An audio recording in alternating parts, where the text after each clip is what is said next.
Good Thursday morning. It's Tim and Nancy Danter coming to you from the bathroom, Kitchener-Waterloo. Hair Curler Chronicles. I got the hair curlers in today. See, I'm not discombobulated today. I want to say something, and I want your opinion on this. It's interesting how life, when you start down a journey, how sometimes the story unveils itself little by little. So it was weird that it's taken me all these years to watch The Big Short, which we just did on Saturday. And I think on the Monday video, I said, I still don't understand it. But here's the bizarre thing, is there's another Big Short going on right now. So, and if we were in non-pandemic times, I would have been driving to work now. I would have been listening to either the radio or something, and they would have been talking about the news about GameStop and what's going on with GameStop. And I would have it would have gone right over my head. I wouldn't have, I'm like, oh, I have no idea what's happening. But because of the pandemic, and because I'm not commuting, and because we're on this journey, and also probably because we just watched The Big Short, the movie, it's like really resonating with me what's happening with GameStop. So my favorite couple, Anthony and Paulina, they Paulina, they were talking about GameStop today on Lunch Money, and Anthony dissects this really, really, really well.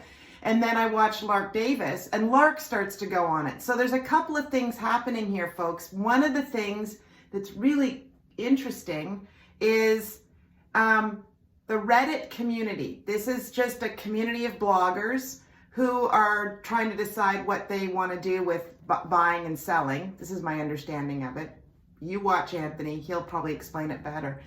They've banded together. They didn't like what Wall Street was doing. It's Wall Street Bets is the subgroup. Yeah, Wall Street Bets is the subgroup within Reddit, and they didn't like what Wall Street was doing to their, to maybe probably a company that they really thought was good and viable, which is called GameStop. So what's happened is the hedge funds out there put what they call a short sell on that company, which means that they were betting on the fact that the company was going to fail. And I think that community got really, really, really up in arms about all of that, and they banded together and they pushed the stock price up, which in turn has caused the hedge fund to start to drop. One hedge fund is even filing bankruptcy. So I said to Tim, I need to understand what a short is, because I don't even understand what that is. So I found a definition. I'm going to share it with you.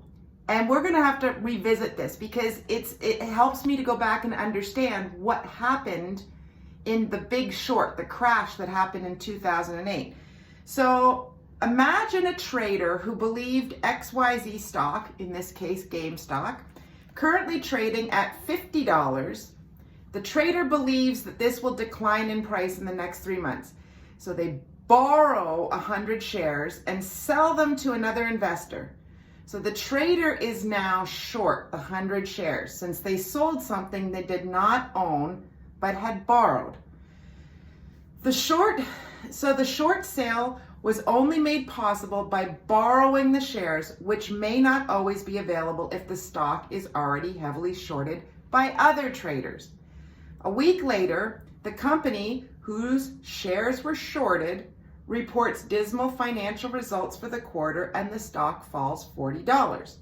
The trader decides to close the short position, and so he buys the 100 shares for $40 on the open market, and then he replaces those 100 shares, like he gives it back to who he borrowed it from, and the trader's now profited $10 per share. So 10 times 100 is $1,000. So they've profited on the shortfall. So what's happened is this Reddit community, they realized what was going on, and they banded together and they drove the price up. So now what happens is these hedge funds now have a big problem because they don't own the shares, and now they owe way more money on those shares that they borrowed because the share prices went up and up and up. And what's happening here, folks, is the little people are starting to revolt against Wall Street. So when back in 2008, when the big short happened and the housing market crashed and all those people flood and were picketing outside of Wall Street, and they were saying Occupy Wall Street, occupy. That movement did not go away. People are still tired of that. This is a disruptor. This is a disruptor, and what's clear is that the chairman or whatever the head of the New York Stock Exchange is watching this and has said that they may shut down trading on certain things and certain stocks. A couple of the big Ameritrade, I think it was. What did he say? Ameritrade and TD. I don't know if it was TD Trade. I'm getting it wrong, but they have the power to stop the trading and stuff when it's in the favor of the fund managers and all these hedge managers and stuff. But when it comes to the little guy and the roles are reversed, no, we get it right through the ears. Which is why there's such a big movement to cryptocurrencies, because there's no body that can manipulate it. I mean, big traders can manipulate the price up and down, but no individual can stop it, start it, like it can't be manipulated. So this is a historic moment in time, and I'm going to highly encourage you to go to the link, and our link is in our YouTube. You have to hit description, go down, the link is in the YouTube. Go watch Lunch Money. Go watch Lark Davis talk about these things. They'll explain it better than we can, but shorting out is now catching hedge funds in the behind. This is historic today. Have a nice day.